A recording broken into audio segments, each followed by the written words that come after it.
Hello नमस्कार। Welcome my channel धर्म से जुड़े विद मधु।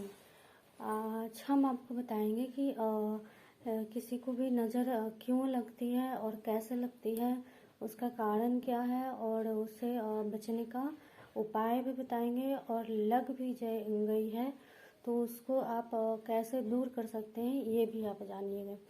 ठीक है, तो सबसे पहले हम आपको बताते हैं कि नज़र आखिर लगती क्यों है और ये किन को लगती है। ठीक है, ऐसा नहीं है कि दुनिया में 13 अरब लोग 13 अरब के लोग हैं इस देश में तो सबको नजर लगती है, नहीं। देखिए, जिनकी भी जन्म कुंडली में, ठीक है, जिनकी भी जन्म, ये तो मैंने बता दिया था कि सबकी एक जन्म कुंडली होती है। जो भी इस धरती पे मनुष्य रूप में जो भी आता है सबकी अपनी एक जन्म कुंडली होती है। तो उस जन्म कुंडली में जो हमारा लग्न होता है, मैंने बताया था ना, सबसे ऊपर जो होता है वो लग्न होता है। तो लग्न में जो भी ग्रह होता है या फिर लग्न की जो राशि होती है या फिर चंद्रमा, ठीक है, ये तीन चीजें। लग्न में जो ग्रह होता है वो, लग्न की जो राशि होती है वो, राशि का जो स्वामी हुआ वो, और चंद्रमा, ठीक है, ये तीन चीजें राहु से जब पीड़ित होती हैं, राहु की कुदृष्टि इन पर पड़ती है या फिर इनके साथ राहु बैठ जाते हैं या फिर राहु की जो दृष्टि होती है, 3 दृष्टियां मैंने बताई थी, वो दृष्टियां पड़ती हैं तो वो मतलब उनको नजरें ज्यादा लगती है। ठीक है, क्योंकि लग्न मैंने बताया था कि लग्न हमारी एक तरह से हमारी आत्मा होती है, हमारा चरित्र होता है, और चंद्रमा जो होता है वो हमारा मन होता है। तो कहीं ना कहीं नजर लगने का सीधा संबंध तो हमारे चरित्र और हमारे मन से ही है। तो ये ज्योतिष की दृष्टि से आप जानेंगे। अब इसको थोड़ा सा साइंस की दृष्टि से आप जानिए कि आगे नज़र लगता कैसे है और लगता क्यों है। ठीक है, तो देखिए, हमारा ये जो शरीर है, जो हमारा बॉडी है, 5 तत्वों से जो बना हुआ है, ये तो स्थूल शरीर है। ठीक है, ये तो आप सभी जानते हैं, हाड़ मांस का बना हुआ है, स्थूल शरीर है। लेकिन इस स्थूल शरीर के साथ साथ हमारा एक सूक्ष्म शरीर है। ठीक है, उसको सूक्ष्म शरीर बोलते हैं, जो हमारा मन होता है। कभी कभी आपने किसी धारावाहिक में आपने देखा होगा कि कोई अपने पास में बैठी हुई मतलब किसी टेंशन में होती है, कोई ऐसी बात होती है जिससे वो परेशान होती है और वो बैठे रहती है, और उसके सामने सीधे उसके कोई प्रतिरूप उसके सामने आ जाता है, कहता है कि तुमको ये काम करना चाहिए। फिर एक और प्रतिरूप आता है, बोलता है कि तुमको ये काम नहीं करना चाहिए।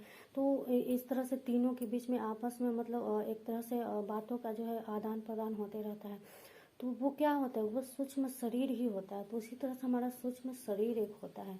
तो हम मतलब 108 आप लोगों ने सुना होगा कि किसी भी मंत्र का जाप 108 बार कीजिए, 108 का परिक्रमा, 108 आहुतियाँ।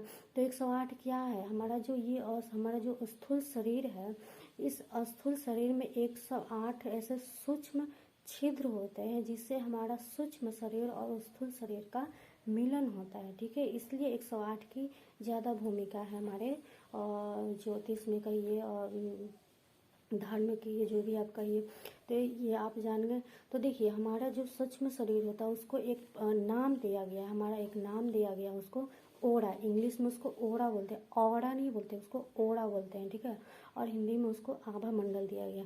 तो आभा मंडल क्या है, हमारे शरीर का 3 इंच की दूरी तक। ठीक है, मान लीजिए हमारा यहाँ बॉडी है तो यहाँ से 3 इंच, यहाँ तक 3 इंच हुआ ना, यहाँ 3 इंच, तो यहाँ तक ऐसे ऐसे ऐसे करके ऐसे करके हमारा सूक्ष्म शरीर होता है, यह हमारा ऑरा होता है। आप लोगों ने कितनी धारावाहिकों में देखा होगा कि जब कोई भगवान प्रकट होते थे तो उनके पीछे से एक बहुत ही तेज सफ़ेद रंग की या पीले रंग की रोशनी निकलती थी। वही ऑरा है, एग्जैक्टली में वही ऑरा है, आप उसी को आप समझिए। ठीक है, वही ऑरा, और ऑरा सिर्फ भगवान के नहीं होते, हर एक प्राणी के होते हैं।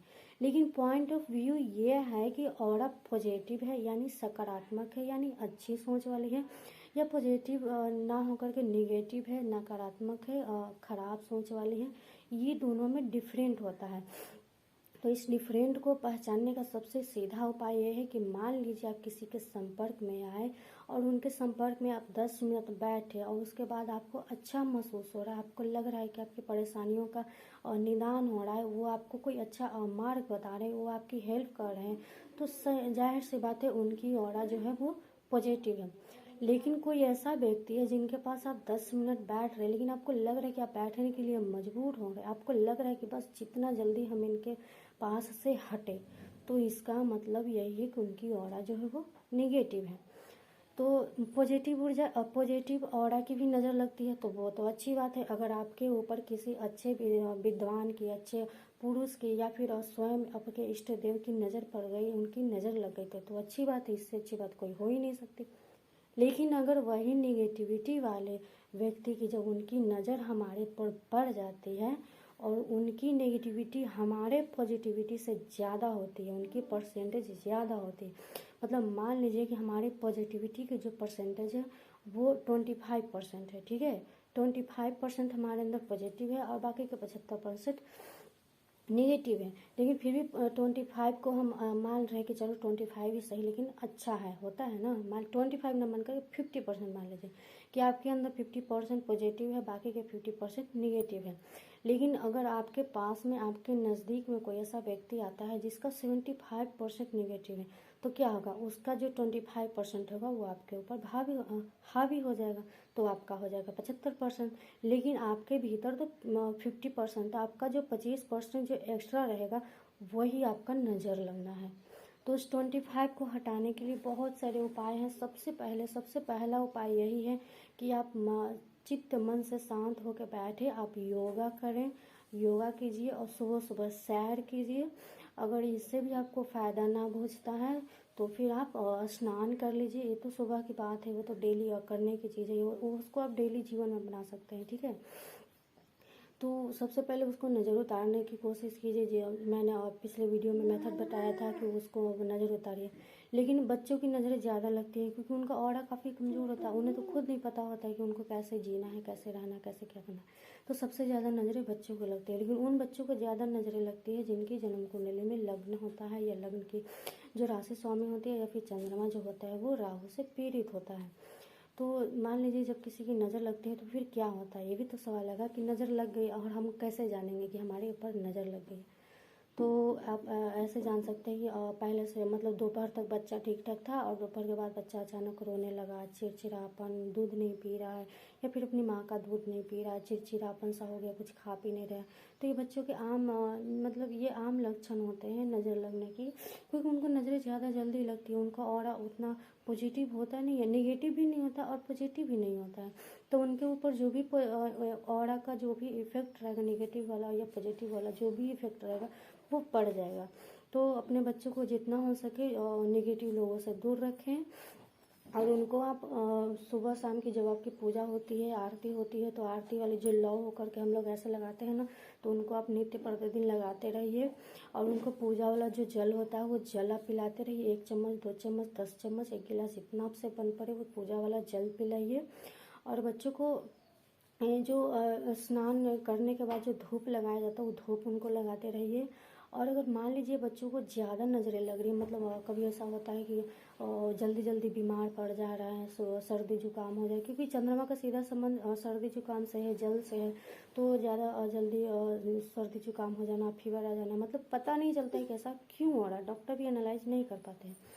तो अगर आपकी जानकारी में कहीं कथा हो रही है, ठीक है, भागवत कथा हो रही है, कहीं भी कोई भी यज्ञ हो रहा है, भागवत कथा हो रही है, तो आप वहाँ पे बच्चों को जरूर ले जाइए, ठीक है। वहाँ पे आप आसपास में कम से कम ये जो यज्ञ कुंड जो होता है उसके आसपास में अगर आप 1 फीट के आसपास अगर आप बच्चों को रखते हैं तो बहुत जल्दी उनके अंदर से निगेटिविटी जो होती है वो दूर चली जाती है। और इस चीज़ को मतलब बहुत सारे जो गुणी जो विद्वान होते हैं उनकी एक क्रिया प्रक्रिया भी होती है, वो लोग नजर उतारते हैं फिर उन पे कवच लगाते हैं, ठीक है। तो ये मतलब हम आपको बताकर ही क्या कर सकते हैं ना, ये मान लीजिए आप किसी के पास कोई क्योंकि मेरी वीडियो तो जब तक यूट्यूब रहेगी और जब तक मैं भी डिलीट नहीं करूँगी तब तक ये मेरा वीडियो रहेगा।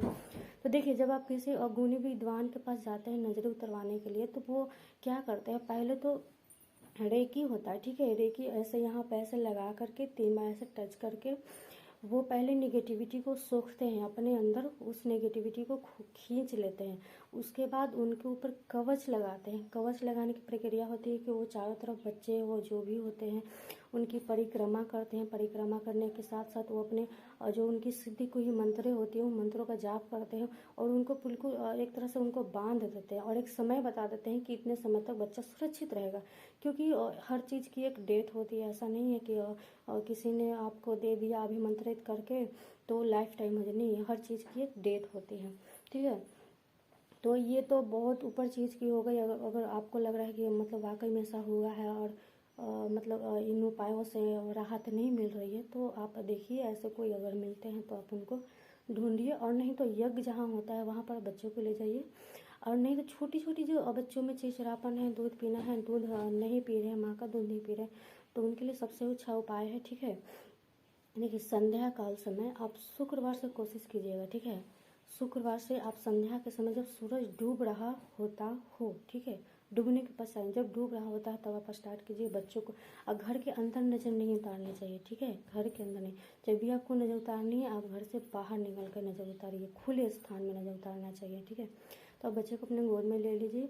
और नज़र उतारने की बहुत सारी चीज़ें होती है, सबसे बेस्ट जो है वो मिठाई वाला है, आप कोशिश कीजिए और उस मिठाई को आप जल में प्रवाह कर दीजिए। होलिका दहन वाला तो मैंने बता दिया था कि होलिका में डाल देना है, लेकिन अगर किसी और दिन आपको नजर उतारनी है तो बहुत सारे लोग बोल देते हैं चौराहे पर रखाइए, नहीं, ऐसी गलती आप बिल्कुल भी नहीं कीजिएगा। ये एक तरह से आपके ऊपर पाप भी लग जाएगा, एक तरह से कहीं ना कहीं आपके ग्रह का बुरा प्रभाव आपके ऊपर पड़ना शुरू हो जाएगा, क्योंकि आपके उतारी हुई नज़र, और मान लीजिए किसी और के पैरों पर चल गई, उसको अंदर वो नज़रें चली गई, तो कहीं ना कहीं आपके ग्रहों को डिसबैलेंस करेगा। तो ये गलती भूल से भी नहीं करनी है आपको। नज़र उतार करके हो सके तो आप उस मिठाई को जला दीजिए अगर संभव है, और नहीं तो उसको पानी में आप डाल दीजिए। पानी में डालने के बाद जीव जंतु छोटे छोटे कीड़े मकोड़े वो खा जाएंगे, कोई दिक्कत वाली बात नहीं, और नहीं तो फिर ज़मीन में गाड़ दीजिए। ठीक है, तो मिठाई का सबसे अच्छा तरीका है, उसको आप करके देखिए। उसको शुक्रवार से शुरू करनी है, ठीक है, और ऐसे नहीं आलतू फालतू नहीं करनी। जब आपको लग रहा है कि करनी चाहिए तभी करनी, आप इसको आजमाना नहीं चाहिए। ठीक है, जब आपको लगे कि आपको करनी है, आपको नीड है इसकी, तभी आपको करना चाहिए। शुक्रवार से इस चीज़ को 3 दिन तक करना है, ठीक है, लगातार करना है।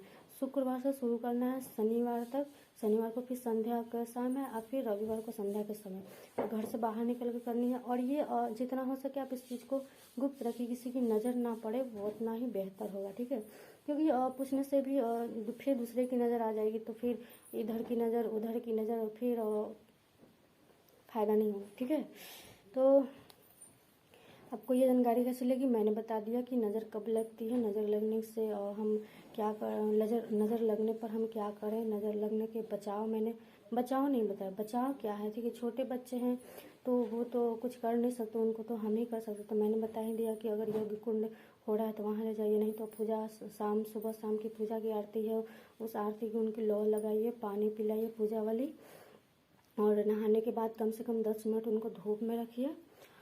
और एक और है कि आप स्वयं कर सकते हैं। ठीक है, आप स्वयं मंत्र का जाप कीजिए। मंत्र जाप करने से भी हमारी जो ऑरा होती है वो साफ होती है, पॉजिटिव होती है। आप डेली 108 मंत्र, कोई आपका पसंदीदा मंत्र पकड़ लीजिए।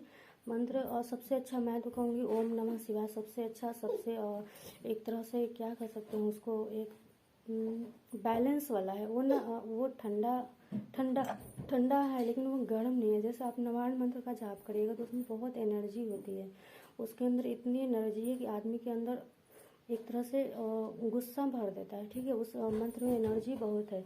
तो आप कोशिश कीजिए, महादेव का मंत्र है ओम नमः शिवाय, इस मंत्र का आप जाप कीजिए, क्योंकि ये मंत्र, क्योंकि महादेव का संबंध सीधे चंद्रमा से है, और चंद्रमा ही कमज़ोर होता है तो हमारी नज़रें लगती हैं। तो मेरे ख्याल से इस मंत्र का आप जाप कीजिए, और इस मंत्र को जाप करते समय 108 बार मंत्र जाप कीजिए। किसी अच्छे दिन में शुरुआत कीजिएगा, और आपको लग रहा है कि आपको शुरुआत करनी है तो आज कमेंट में बता दीजिएगा, मैं आपको बता दूंगी कि आप इस दिन से शुरुआत कर सकते हैं। ठीक है, तो जब आप मंत्र का जाप कर रहे होंगे तो पास में एक पानी रखिएगा, उस पानी को स्वयं भी पी जाइएगा और बच्चे को भी पिला जाइएगा। इससे कहीं ना कहीं जो होगा ना, वो आपका ऑरा जो होगा वो बचा रहेगा, मतलब आपकी जो ऑरा होगी वो आपकी परसेंटेज ज़्यादा होगी, और बहुत कम चांसेस होंगे एक दूसरे की नज़र लगने के। ठीक है, तो आपको ये जानकारी कैसी लगी मुझे कमेंट करके बताइएगा, और कुछ बचा रह गया तो फिर नेक्स्ट वीडियो में हम आपको बताएंगे। चलिए सबको राधे राधे।